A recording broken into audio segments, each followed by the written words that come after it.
Sallallahu ala Muhammad sallallahu alaihi wasallam. Sallallahu ala Muhammad sallallahu alaihi.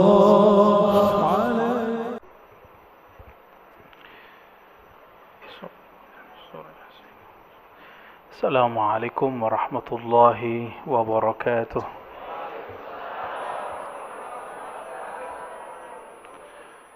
Alhamdulillahilladzi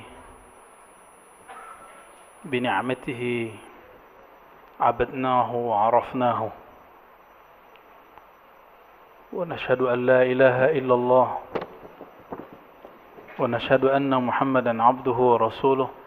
Allahumma salli wa sallim وبارك على سيدنا محمد وعلى آله وأصحابه ولبيته وذريته أجمعين.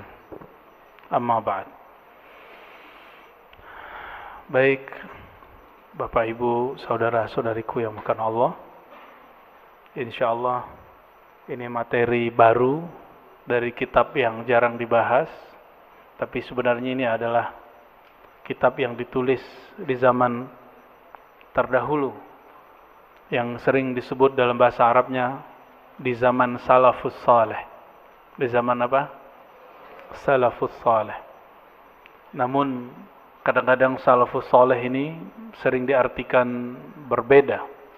Sedangkan salafus saleh yang kita maksud ulama terdahulu yang kita mempunyai sanad silsilah kepada mereka. Ya. Dan kita tidak akan cari-cari masalah dengan orang yang menggunakan istilah salaf untuk urusan mereka. Itu urusan mereka.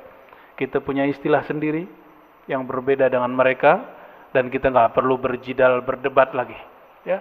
Jadi apa yang diartikan salaf dalam artian kajian ahlu sunnah yang kita yakini? Kajian kepada ulama yang mana kita mempunyai silsilah ilmu kepadanya. Begitu ya. Ya. Dari mana kita terhubung kepada beliau? Nah, beliau ini bernama Imam Junaid Al-Baghdadi. Ini harusnya bisa nyambung, tapi nggak tahu apa namanya. Ininya belum connect. Ya, belum ya. Tapi nggak apa-apa ya. Ngeliat saya juga ntar teksnya muncul di sini, running text. Oh boleh, khair.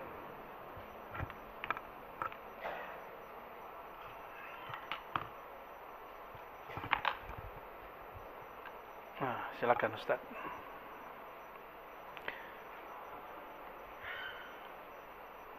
Nyambung? Sepertinya nyambung. Wah. Itu sudah ya. Bismillah. Ini kitabnya, bisa baca nggak? Ya. Ini covernya. Oh, bukan. Ini cover dalamnya. Fit Tauhid, maksudnya risalah, surat. Orang dulu kalau nulis kitab kecil-kecil, karena kertasnya mahal, seperti di Mauritania, di Senegal. Kebetulan ada kawan kita hendak bertugas ke sana, dan dia mengabarkan kepada saya, di Mauritania seperti beberapa dekade lalu, zaman-zaman ayah saya masuk SD, kertas mahal, jadi orang dulu cari, termasuk pulpen itu mahal. Gak usah jauh-jauh lah, zaman kecil saya juga kayaknya rumit gitu beli pulpen itu, tengkar dulu sama saudara. Ya, saking mahalnya. Dulu kertas itu kan ada yang isi berapa? 25, ada yang 40, ada yang, untuk beli yang 25 aja kayaknya berantem sama harimau dulu. Mahal. Sampai sekarang mereka begitu. Jadi mereka itu kalau nyatet dicari dia batu yang tipis, nanti dia catat. Mereka langsung hafalkan lalu dihapus. Maka orang dulu nggak sempat nulis kitab panjang-panjang. Kalau panjang maka berjilid-jilid, ya, diambil mungkin pelepah kurma atau ditunggu musim orang-orang nyembelih domba, nanti kulitnya dikeringin. Nah, ini kumpul sampai muncul teknologi papirus, kertas itu diambil dari pohon lalu dipipih-pipih gitu seperti deluang. Ya, saya meneliti tentang tulisan yang ditulis di deluang itu lama dan jadi manuskrip. Penelitian ini hasilnya tesis S2 tentang akidah ulama zaman kertas belum dicetak. Insya Allah bulan ini, bulan Agustus ya, bulan depan berarti. Ini tanggal 1 apa tanggal 31? Oh besok. Insya Allah bulan besok itu dicetak. Kenapa saya undur nyetaknya setelah jadi S3? Bukan nunggu dokter dulu, bukan. Karena waktu saya mau nyetak 2016, saya tamatnya 2010 atau 11 ya. Mau nyetak 2016 ternyata kalimat Nusantara dipolitisasi. Sedangkan judul tesis saya Akidah Ulama Nusantara. Khususnya ulama yang berzikir, yang bertarekat sufi. Apa akidahnya? Akidah itu bahasa kampusnya teologi. Bahasa Inggrisnya theology. Ya. Jadi judul aslinya itu Teologi Ulama Tasawuf Nusantara. Wah, takutnya nanti jadi politisasi. Kita undur sampai orang ama kata Nusantara biasa lagi. Sepertinya mumpung ini pemilunya belum hot, kata Nusantara dipolitisasi lagi, saya cetaklah ya. Insyaallah bulan depan. Dan hasilnya tidak kami ambil, tapi kami gunakan insyaallah untuk pembangunan pusat zikir namanya Surau Ribat di BS di sana. Ya, insyaallah. Jadi saya membiasakan diri tidak ngambil hasil dari karya-karya. Insyaallah ya. Ini bukan iklan, Pak. Kata tauhid ini cuma sekitar 4 atau 5 halaman. Tapi nanti coba rasakan kalimatnya berbobot. Ya, kalimatnya berbobot. Mari kita baca surah Al-Fatihah. Semoga Allah membuka hati kita semua, pikiran kita semua, memberkahi guru-guru, orang tua, keluarga, pasangan, anak-anak yang jomblo, segera Allah pertemukan dengan kekasih hatinya.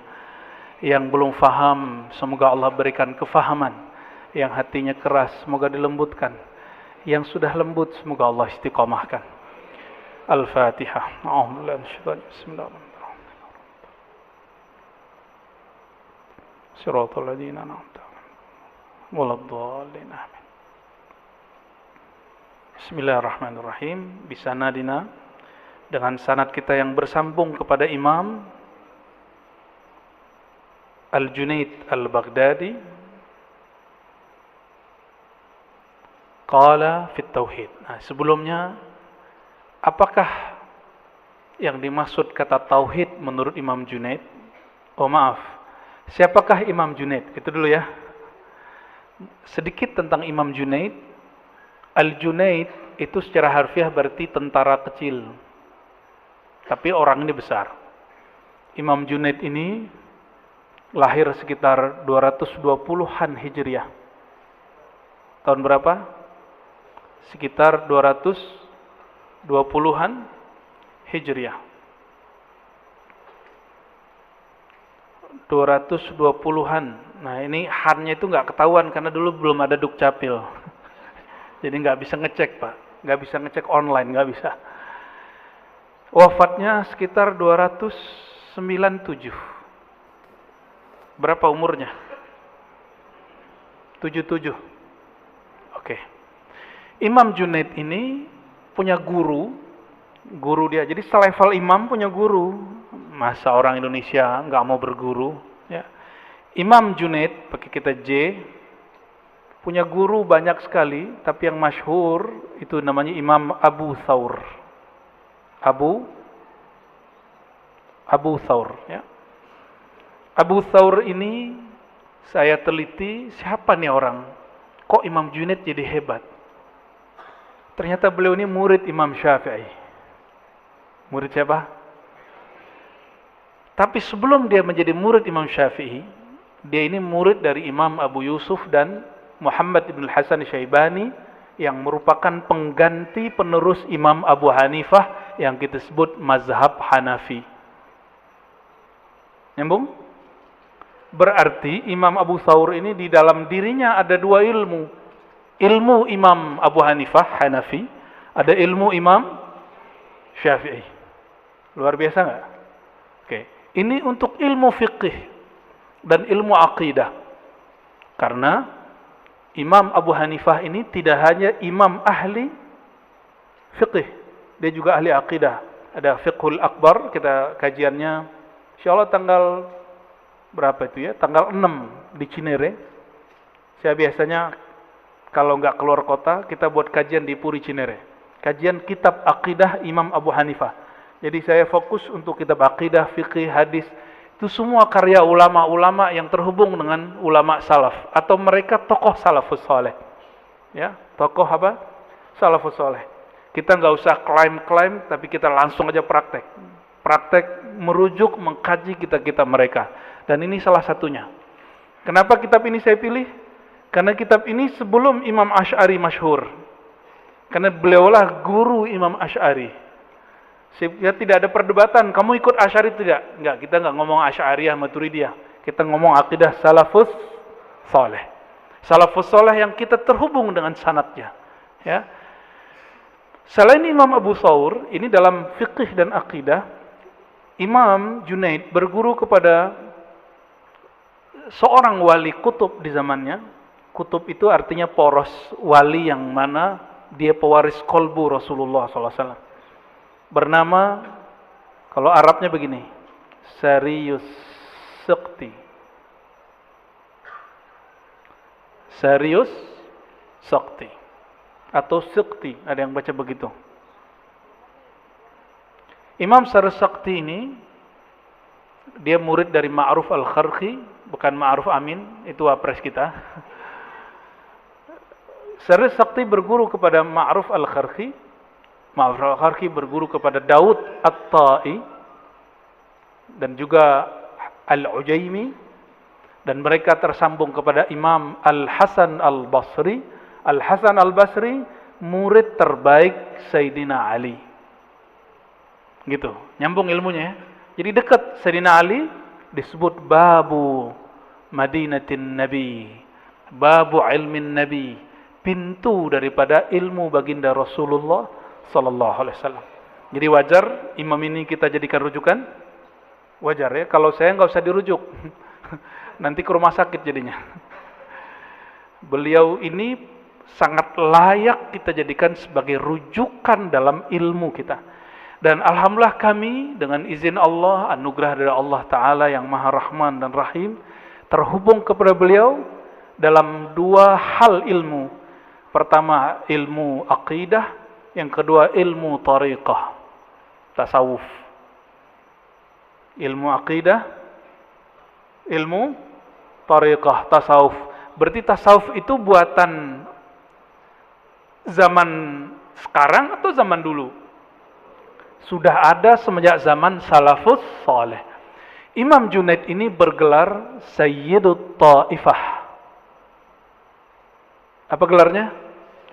Sayyid Ta'ifah. Ta'ifah sebutan untuk tasawuf.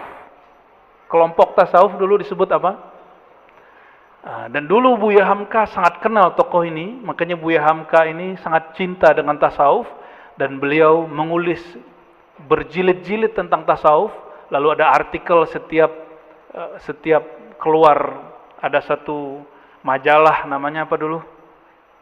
Panjimas, ya. Bukan Panji Gumilang, Pak Ibu. Panjimas itu setiap kali terbit, dulu nggak tahu berapa kali sebulan. Sekali sebulan, Pak. Ya, yang zaman-zaman itu. Buku dia yang judulnya Tasawuf Modern itu adalah kumpulan artikel tentang tasawuf. Hasil bacaan dia daripada kitab Ihya Ulumuddin yang merupakan karya Imam Ghazali, yang boleh disebut Imam Junaid zamannya. Jadi Imam Ghazali itu disebut apa? Imam Junaid zamannya. Maka kita, kalau kita sebut akidahku Ahlus Sunnah, riwayat Imam Asy'ari, Maturidi, tariqah tasawufku, riwayat Imam Ghazali, manhaj Imam Junaid, gitu. Itu yang menjadi kaidah kita. Namun namanya thariqah lebih banyak dari mazhab. Kalau akidah Ahlussunnah riwayatnya cuma dua, Asy'ari, Maturidi. Di luar itu ada Tahawi tapi kurang masyhur. Saya ada buku kecil tentang Tahawi. Berarti kalau sama Tahawi 3. Tapi nggak masyhur. Yang masyhur 2. Tapi di luar itu ada Ibnu Taimiyah ngaku Ahlussunnah juga. Berarti muncul Ahlussunnah versi lain. Ya udah berapa tuh? Udah 4, ya. Dari Ibnu Taimiyah muncul nanti kelompok Salafi Wahabi, mengaku Ahlussunnah juga. Maka kita nggak usah sedih kalau ada orang ngaku Ahlussunnah, yang penting sanadnya kemana. Kamu Ahlussunnah yang mana gitu. Kalau di Indonesia kan Muhammadiyah, Berkemajuan, NU, apa namanya? NU apa? Waduh, lupa ya. Ada itu slogan, sebenarnya ujungnya sama, Ahlussunnah wal Jamaah. Jadi jangan terjebak, nanti jika ada orang yang menghina dua ormas ini, termasuk yang ada di pulau-pulau lain yang besar kayak Perti, Al Khairat, Nahdlatul Watan, itu semua sayap-sayap Ahlussunnah wal Jamaah dan akidahnya sama, tasawufnya sama. Tapi karena thariqah tasawuf itu beragam, maka kadang-kadang jangankan antara thariqah, sesama thariqah aja udah beda. Ya, misalnya meninggal Abah Hanom, itu muridnya masih sama Taqiyyin, itu sudah beda. Dan itu sebenarnya rahmat, bukan azab. Ya, cuma nih orang-orang kadang beda dikit jadi masalah. Biasa aja. Thariqah saya ada beberapa. Naqsyabandi saya juga beda dengan Naqsyabandi yang bagian mana. Syazili saya juga beda dengan Syazili yang mana. Tapi sanadnya ketemu, prinsipnya sama. Dalam ilmu akidah juga ibarat-ibarat itu beragam. Nah, insya Allah ke depan kita akan mencoba mengupas akidah Imam Salafus Saleh bila niza'. Akidah Imam Salafus Saleh yang disepakati kesalafiannya tanpa perdebatan. Al-Imam Junaid al-Baghdadi. Kenapa disebut Baghdadi? Karena dia besar, bahkan lahir di sana, tapi dia pernah lama di suatu negeri yang sekarang menjadi irama bagus dalam bacaan Quran, yaitu kota Nahawan. Pernah dengar? Nahawan, orang Nahawan itu kalau baca Quran itu indah sekali, suaranya merdu, ya. 2 hari lalu saya belajar kepada kakak sepupu saya. Itu irama Nahawan, indahnya bukan main. Nah, beliau ini dibentuk dari tradisi orang yang kalau baca Qurannya indah. Penanda kalau kolbunya lembut. Penanda orangnya romantis. Cuma tajam gitu. Imam Junaid ini tajam kalau ngomong. Nah, ini risalah kitab yang beliau tulis, hadiah untuk kita semua. Inilah salah satu penghubung antara kita dan imam-imam salafus soleh. Maka jika ada akidah kita yang kurang tepat, kita sesuaikan dengan mereka. Bukan akidah mereka harus sesuaikan sama kita. Oke? Bismillahirrahmanirrahim. Fit tauhid. Apa itu tauhid? Kata tauhid berarti dari kata wahada yuwahidu. Berarti dari kata tauhid, satu, atau ahada yuah. Tapi nggak ada orang baca yuahidu, tetap bacanya yuwahidu tauhidan. Kalimat itu dalam bahasa Arab disebut tasrif atau derivasi, wahada atau ahada yuahidu tauhidan. Tauhid berarti cara untuk memahami keesaan ketunggalan Allah Subhanahu wa Ta'ala. Maka satunya Allah lain dengan satunya kita. Kita sebut nih satu, tapi kalau satu kita ada duanya, ada zeronya, ada nolnya. Kalau satu dalam pemahaman kita menyebut nama Allah, inilah yang akan dibahas oleh beliau. Nah, ilmu tauhid itu sebutan untuk beberapa istilah. Ada istilah yang disebut kalau di kampus teologi. Pernah dengar? Istilah teologi ini aslinya berkembang di barat.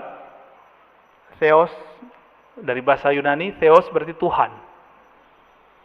Karena bahasa itu berinteraksi, maka saling serap menyerap. Masuk ke bahasa Arab ditulisnya begini. Theology. Begitu tulisannya. Pakai sa. Theology. Artinya apa? Logi berarti ilmu, theo Tuhan, ilmu tentang ketuhanan. Yang suka nonton film Turki atau belajar bahasa Turki, dalam bahasa Turki diistilahkan dengan ilahiyat. Begini. Ilahiyat atau ilahiyat kalau bahasa Arabnya. Ilmu tentang ketuhanan. Kalau di pesantren kita sebutnya kitab akidah atau kitab ilmu kalam. Apa istilahnya? Istilah kalam berubah-ubah masa per masa. Silakan lihat kajian-kajian akidah saya sebelum tahun 2020. Videonya mungkin sudah sangat lama. Lihat bagian kajian-kajian tentang akidah Tahawi. Nanti saya jelasin tentang apa itu kalam, perbedaan istilah kalam abad kedua dengan abad ketiga. Sederhananya, kalam di abad kedua negatif, itu identik dengan aliran Mu'tazilah yang dianggap berbeda dan menyimpang dari Ahlus Sunnah. Sedangkan tauhid, nah ini problem. Tauhid ini istilah bukan istilah Ahlus Sunnah dan Wahabi. Dulu dipakai oleh Mu'tazilah juga. Mereka menyebut dirinya Ahlut Tauhid wal Adl. Mereka menyebutnya apa kelompok Mu'tazilah? Kelompok yang mengaku paling rasional, tapi ternyata menyiksa banyak ulama Ahlus Sunnah karena berbeda faham dengan mereka. Ya. Jadi istilah-istilah begini semuanya berdasarkan sejarah. Jadi kita tidak nolak istilah ilahiyat, kita terima istilah tauhid, kita terima istilah teologi, kita terima istilah kalam. Tapi teologi lebih identik dengan agama sebelah, makanya ada sekolah teologi nggak jauh dari sini. Ada yang tahu? Bolehkah kita kuliah teologi? Boleh. Yang penting akidah kalamnya kuat dulu. Ya, lucunya orang-orang kita berangkat ke Al-Azhar tapi mazhab Syafi'inya belum benar.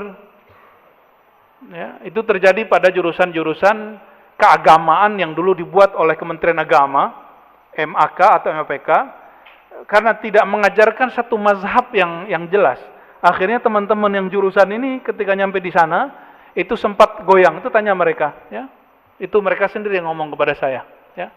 Saya sampai ketemu dengan Syekh Taufik Al-Buti, baru tahu perbedaan antara Syafi'i dan Maliki. Padahal ngaji kitab sudah lama. Ternyata ngaji manhaji, bermanhaj, itu beda dengan ngaji serampangan. Maka model itu yang tadinya kami ngajinya khusus diuji dulu, selesai ngaji, ujian lagi. Kalau nggak lolos nggak boleh lagi ikut tahun besok. Model itu saya bawa ke sini. Dan Bapak Ibu nggak perlu ujian, cukup nikmati. Ya, saya berpikir, ya Allah, sayang kalau kenikmatan ini cuma saya yang menikmati. Kelezatan ilmu salafus soleh ini cuma beberapa orang yang bisa bahasa Arab yang menikmati. Maka saya berdoa, ya Allah, izinkan hamba-Mu ini membuka ilmu ini dengan bahasa yang bisa dipahami oleh siapapun yang tidak pernah nyantri. Ya, semoga Allah kabulkan. Amin rabbal alamin. Coba tes dulu. Dari tadi saya paham nggak ngomong apa? Saya ngomong apa nih, paham nggak? Paham ya. Jadi tauhid itu disebut apa aja? Kalam, teologi, apa lagi? Nyontek ya. Oh, udah nggak ada. Ini hilang ya? Ya, mohon operator dimunculkan lagi. Oke. Kita masuk ke kalimat beliau yang pertama.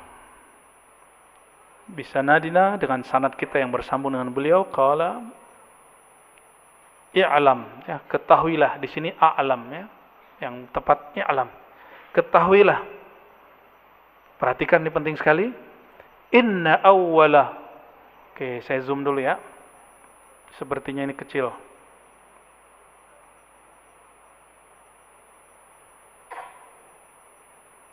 Sebentar.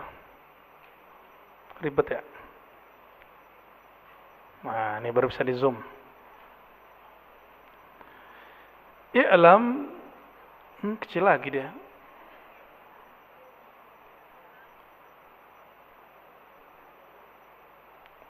Anna awwala, bahwasannya awal ibadah kepada Allah, ya ini dia, awal ibadah kepada Allah, ma'rifatuhu, yaitu dengan mengenalnya. Itu barisan itu, baris yang awal. Ya. Ketahuilah bahwasannya awwalu ibadatillah, ibadah pertama paling utama adalah ma'rifatuhu, mengenal Allah. Jadi kalau kita mungkin dari dulu dari kecil didoktrin sama orang tua, kamu sholat. Akhirnya yang kita pikirkan cuma beban. Sholat itu beban. Sampai teman saya dulu di filsafat ngomong begini, aku ini kalau bukan karena makku wasiatkan sholat, aku nggak sholat. Sampai begitu. Awal ibadah pertama, terutama, paling tinggi. Apa ibadah paling tinggi? Ma'rifatullah. Ma'rifatuhu. Itu dia. Kalau dalam bahasa ilmu kalam, ini bahasa ilmu kalam dan bahasa tasawuf, awwaluddin ma'rifatullah. Awal agama, ini lebih kencang lagi. Awal agama menyembah Allah. Ternyata diambil dari surat Al-Bayyinah. Ayat berapa itu Ustaz? Ayat 5 ya. Wa ma umiru illa liya'budullaha mukhlishina lahuddin. Wa ma umiru, tidaklah mereka ahli kitab, orang-orang terdahulu diperintah. Berarti kalau perintah ibadah enggak? Illa, kecuali hanya untuk beribadah kepada Allah. Apa ibadah itu? Kata Imam Junaid, ma'rifatuhu. Mengenal Allah Subhanahu wa taala. Mengenal Allah itu ibadah. Lalu apa yang beribadah? Kan enggak ruku, enggak sujud. Oh, ternyata ibadah itu ada tingkatan-tingkatannya. Ada ibadah badan, ruku, sujud. Ada ibadah akal, bertafakkur. Ada ibadah qalbu, berzikir. Ada ibadah ruh, ma'rifatullah. Jadi ruh kita, rohani kita, ibadahnya apa? Mengenal Allah. Maka setiap kali orang bertambah ma'rifatnya kepada Allah, kualitas sholat yang tadi 2 rakaat naik. Itulah yang disebut dalam hadis Nabi, orang yang tidur, alim, lebih ditakuti syaitan daripada orang jahil, sholat. Mulai paham? Karena ruh tidak pernah tidur.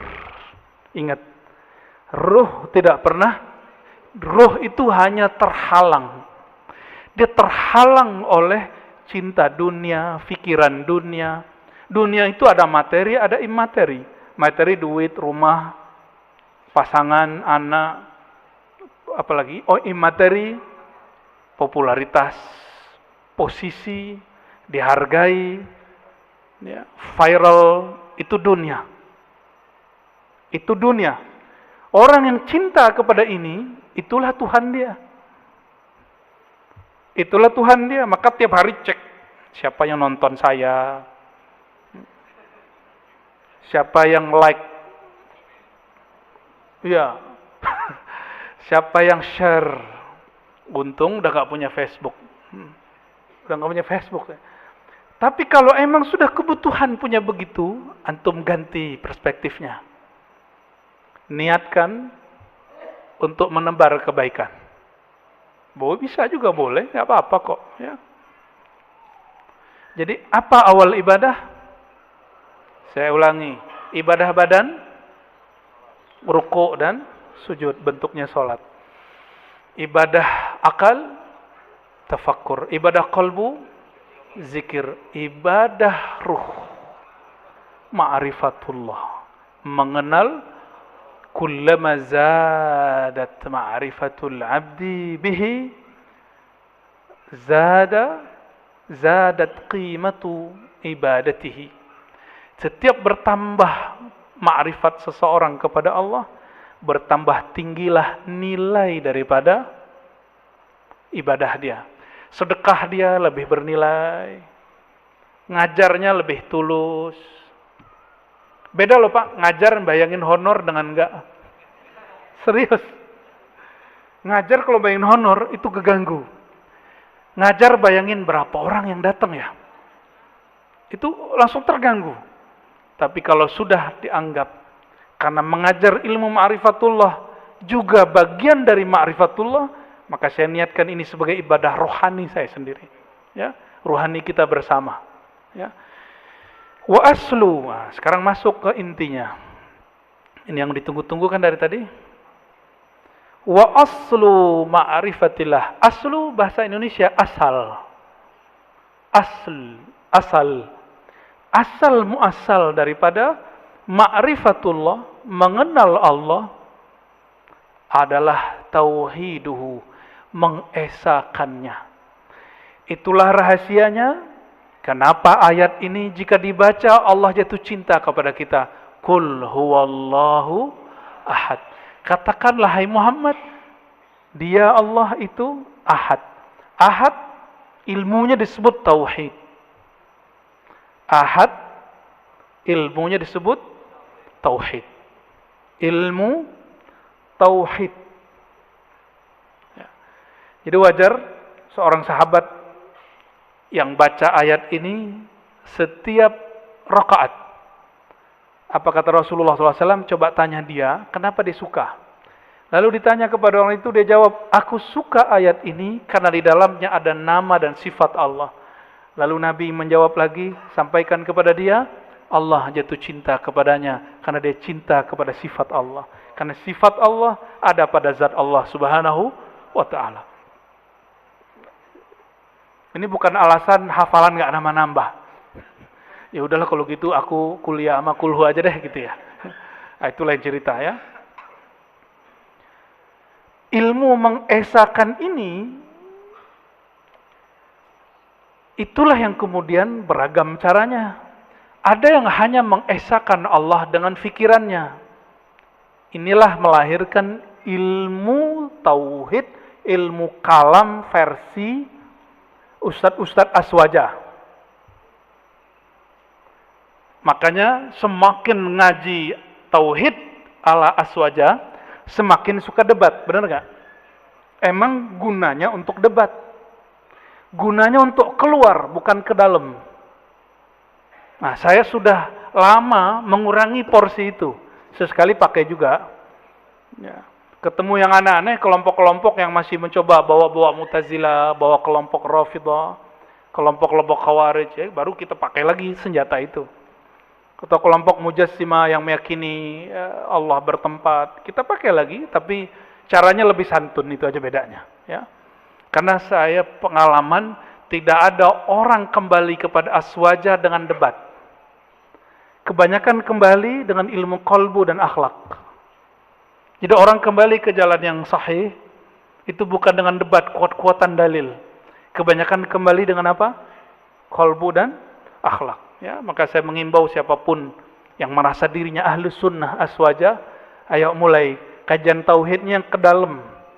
Bukan lagi keluar untuk orang mulu. Kapan kita kemudian betul-betul merasakan nikmat bertauhid? Nah, tauhid ini ada pembagiannya dalam ilmu rohani. Ilmu rohani yang dikembangkan ulama Aswaja. Silakan ditampilkan teksnya. Satu, tauhid zat. Satu apa? Tauhid zat. Bagaimana cara mengesahkan zat? Nah, ini terlalu berat. Ilmu ini hanya ada dalam qalbu baginda Rasulullah SAW. Kita nggak sanggup kecuali global. Hanya global, yaitu satu sifat. Sifat apa yang kemudian muncul? Ini yang disebut sifat wujud. Wujud, qidam, baqa. Kata wujud ini adalah kalimat yang paling simple, sederhana, yang dirumuskan ulama salafus soleh mengenai kata zat Allah yang ahad. Kata wujud. Maka nanti kita pelan-pelan akan mengkaji juga kata wujud itu apa. Ya, ini wujud semua nggak nih? Nah, ini gampang aja. Kita wujudnya pakai asbab nggak? Ya, disebabkan sesuatu atau nongol sendiri di dunia. Kayak Sunggokong keluar dari batu. Atau ini ada asbab. Siapa asbabnya? Nah, Allah ingin kasih tahu bahwa ada loh orang tanpa ayah, tanpa ibu, jadi. Siapa itu? Nabi Adam. Ada yang punya ayah, nggak punya ibu, lahir. Hawa. Ada yang tanpa ayah, ada ibu. Nah, kita jenis yang mana? Ada ayah, ada Isa. Sekarang beda soalnya. Maryam sekarang udah beda. Maryam sekarang belum akad aja. Bapaknya nggak ada karena belum akad. Ini yang sederhana, belum versi rasa, masih versi akal, pikiran. Beda wujud saya dengan wujud Allah. Saya berwujud karena disebabkan oleh sebab-sebab sebelumnya. Dan semua sebab ini diciptakan oleh Maha Pencipta sebab. Disebut bahasa Arabnya musabbibul asbab. Pencipta sebab. Bahasa Qur'annya Qul huwallahu ahad gitu. Sederhana? Ini versi sederhananya, yang ribetnya nanti ke kampus atau ke pesantren. Atau ke surau, nanti surau ribet kita buat, baru kita buat yang ribet ya. Sampai garuk-garuk kepala gitu ya. Baru saya seneng tuh liatnya. Jadi tauhid pertama apa?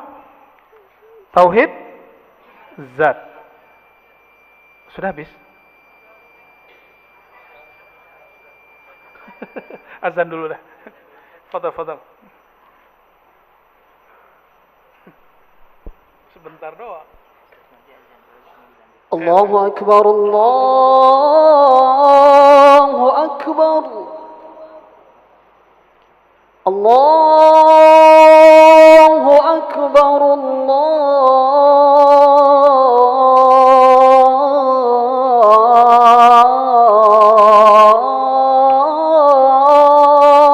Akbar.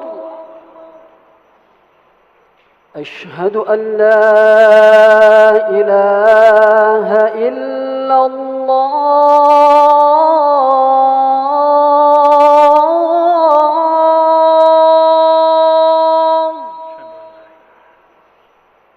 أشهد أن لا إله إلا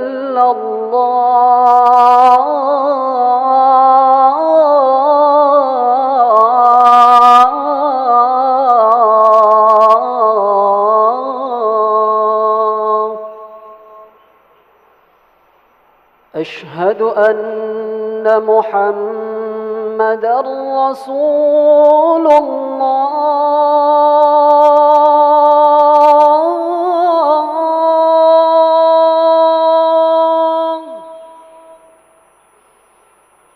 أشهد أن محمدًا رسول الله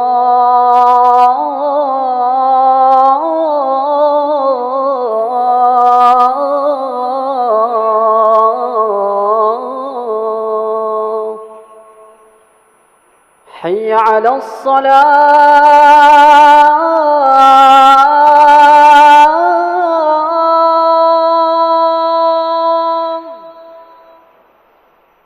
حي على الصلاة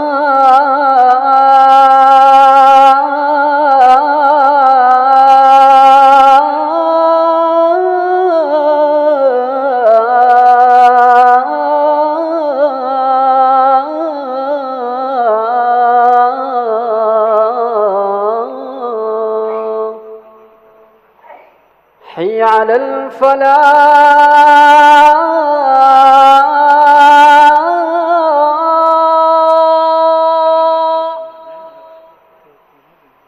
حي على الفلاح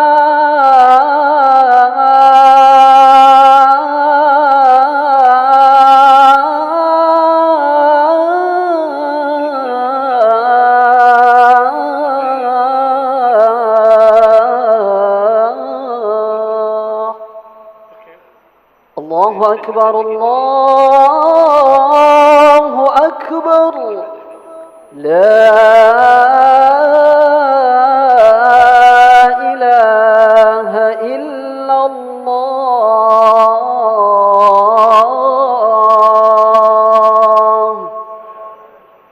لا إله إلا الله محمد رسول الله صلى الله عليه وسلم اللهم رب هذه الدعوة التامة والصلاة القائمة آت سيدنا محمدا الوسيلة والفضيلة والشرف والدرجة العالية الرفيعة وابعثه مقاما محمودا الذي وعدته إنك لا تخلف الميعاد. Baik, kita lanjutkan sedikit. Wa aslu ma'rifatillahi tauhiduhu, asal ma'rifat mentauhidkan Allah, dan tauhid itu beragam, ada tauhid zat. Kita sudah simpulkan tadi dalam kata wujud, ya. Allah wujud tanpa sebab, bahkan semua sebab bersumber dari Allah SWT. Oleh karena itu, jangan tanyakan Allah berasal dari mana. Ya. Sebenarnya ini masih banyak tentang tauhid zat, ini ringkas aja supaya nanti jelas kurikulum kita kemana. Ada yang kedua, tauhid sifat. Sifat dalam bahasa Arab bukan sifat dalam bahasa Indonesia yang berarti karakter. Sifat dalam bahasa Arab berarti sesuatu keterangan tentang dia. Sesuatu yang melekat pada dirinya. Contohnya, kita sebut ulama fulan alim. Kata alim itu disebut sifat. Kalau sifat bahasa Indonesia pemarah gitu, pembenci, pendendam, bukan itu. Itu disebut tabiat atau akhlak mazmumah. Ya, bukan itu sifat. Nah, sifat ini nanti inilah yang kita pelajari, sifat 20 yang menjadi ciri khas ahlus sunnah wal jamaah, yang mulai dibid'ahkan oleh orang-orang yang mereka ingin mengaburkan pemahaman ahlus sunnah atau salah faham tentang ahlus sunnah. Barangkali yang kedua, kebanyakan salah faham tentang ahlus sunnah. Jadi ini pembagiannya bukan uluhiyah, rububiyah, asma wa sifat. Itu bukan sanad kita. Itu sanad ke Ibnu Taimiyah. Jadi ada yang bertanya, bukannya Ustadz, Buya, tauhid itu uluhiyah, 2 rububiyah, asma wa sifat 3. Bukan, itu bukan pembagian versi ahlus sunnah jalur ulama salaf kita. Itu mungkin salaf yang lain. Kita nggak perlu juga berdebat dengan mereka. Tapi versi kita ini. Oke? Maka disebut tauhid zatiyah, tauhid sifatiyah. Yang kedua, fi'il atau perbuatan. Atau af'al, ya. Af'al. Nah, ini kunci tauhid af'al, kunci memahami takdir. Kunci memahami apa? Orang paham bab af'al jadi wali Allah. Kalau nggak paham, gagal paham jadi dukun. Karena ujungnya kun. Salah paham jadi Yang terakhir asma. Ini bukan asma nama orang. Asma jamak dari ism, nama. Nah, nanti turunannya belajar sifat nama-nama asmaul husna. Nah, nanti saya akan hantarkan, karena belajar sifat 20 sudah ramai. Nanti di tengah ini kita akan langsung masuk ke al-asmaul husna. Karena itu bagian dari belajar tauhid. Kata operatornya tadi ada yang nanya online, benar. Silakan dibacakan. Iya Bu ya, mohon diberikan jawabannya. Pertanyaan dari penonton YouTube ya. Beliau bertanya dari, namanya gak usah disebut. ya.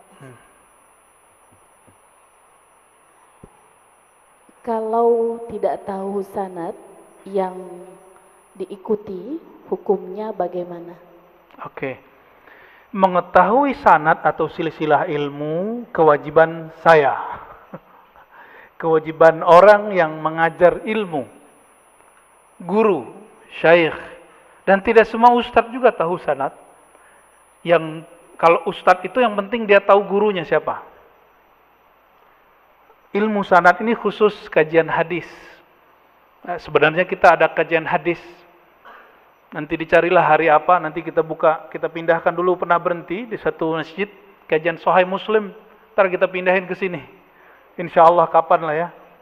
Nanti kita buat. Problemnya ini kan bukan tempat rumah padat penduduk. Ada yang datang nggak nanti? Ya, acaranya nggak mungkin dari maghrib sampai isya. Dia mesti ba'da isya. Ya, mesti ba'da isya. Kajian Sahih Muslim. Bagaimana caranya kalau kita tidak tahu sanad, tidak tahu silsilah? Ikuti ulama yang tahu sanad dan silsilah. Kenapa? Al-isnad minad din, bersanad, berguru, bersilsilah ilmu itu wajib karena dia setengah separuh agama.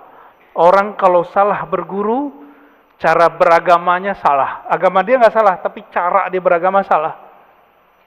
Maka perlu banyak guru supaya piknik. Jadi orang yang kurang piknik bahaya. Nanti merasa paling benar, udah tua juga nanti merasa paling benar. Ini kan gawat. Kiai aja kalau merasa paling benar, nanti ada sifat kesombongan, apalagi orang jahil. Udah jahil sombong, Masya Allah. 2 kali rugi. Jadi cukup ikuti orang yang, ya, di surat Yasin, ittabi'u man la yas'alukum ajra. Ikutilah orang yang tidak kemudian menarif dalam ngajar. Ya, kalau dia dikasih dia terima, tapi dia nggak narif. Itu pesan guru saya dulu, kayak Ali Mustafa Yakub. Ya, kamu cari orang yang tidak bikin tarif. Coba nalkin zikir, ditarif berapa antum mau beli nama Allah? Kalau kaligrafi bisa dijual, berapa harga kaligrafi? Ya, berapa? 2 juta, murah itu. Coba nama Allah masuk ke kolbu, bisa beli nggak? Itu mahar masuk ke alam barzakh itu.